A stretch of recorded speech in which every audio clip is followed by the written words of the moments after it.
વ્રતમાં હંમેશા તીખું અને ચટપટું ખાવાનું મન થાય છે, તો મહેનત ના થાય એવી એકદમ સરળ અને ઝટપટ બની જાય એવા ક્રિસ્પી સાબુદાણા વડા આજે આપણે બનાવીશું.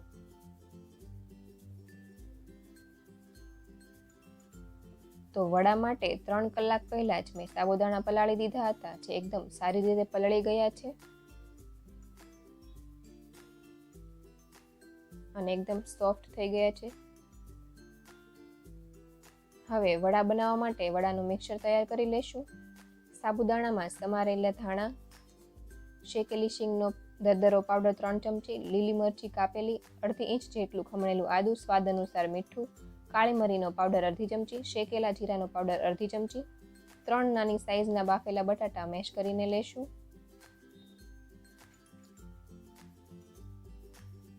અને બધી સામગ્રીને સારી રીતે મિક્સ કરી દઈશું.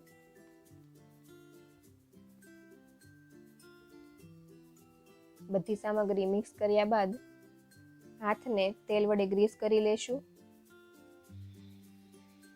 હાથને ગ્રીસ કરીને થોડું મિક્સચર લઈને તેમાંથી વડા બનાવી લઈશું આ રીતે, અને તેને આ રીતે હળવા હાથે પ્રેસ કરી દઈશું અને એક પેટીસ જેવું તૈયાર કરી લેશું. આ જ રીતે બીજા વડા પણ બનાવી લેશું.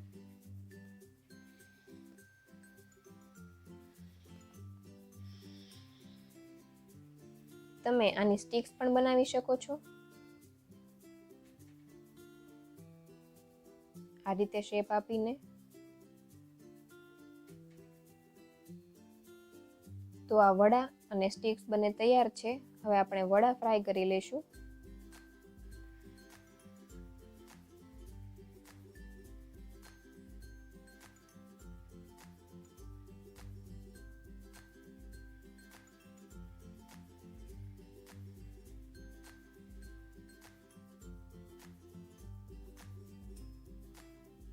વડા એક બાજુથી ફ્રાય થઈ ગયા પછી હળવા હાથે બધા વડા પલટી લેશું આ રીતે, જેથી બધી બાજુથી બરાબર રીતે ફ્રાય થઈ જાય અને ગોલ્ડન બ્રાઉન થઈ ગયા છે હવે વડા, તો તેને બહાર કાઢી લેશું.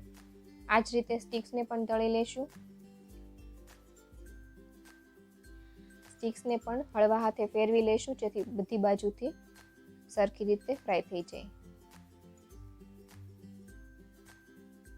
સ્ટિક્સ પણ સારી રીતે ફ્રાય થઈ ગઈ છે, એને પણ બહાર કાઢી લઈશું. તો આ ક્રન્ચી અને ચટપટા સાબુદાણા વડા બનીને તૈયાર છે. તમે આ વડાને ફુદીના ચટણી કે પછી દહીં જોડે પણ સર્વ કરી શકો છો. તો તમે પણ આ સાબુદાણા વડા વ્રતમાં બનાવો અને આ રેસીપી કેવી લાગી એ કમેન્ટ સેક્શનમાં જરૂરથી જણાવજો. મારી ચેનલને સબસ્ક્રાઇબ કરો અને બાજુમાં આપેલી બેલ આઇકન પર ક્લિક કરો, જેથી નવી નવી રેસીપીનું નોટિફિકેશન આવે.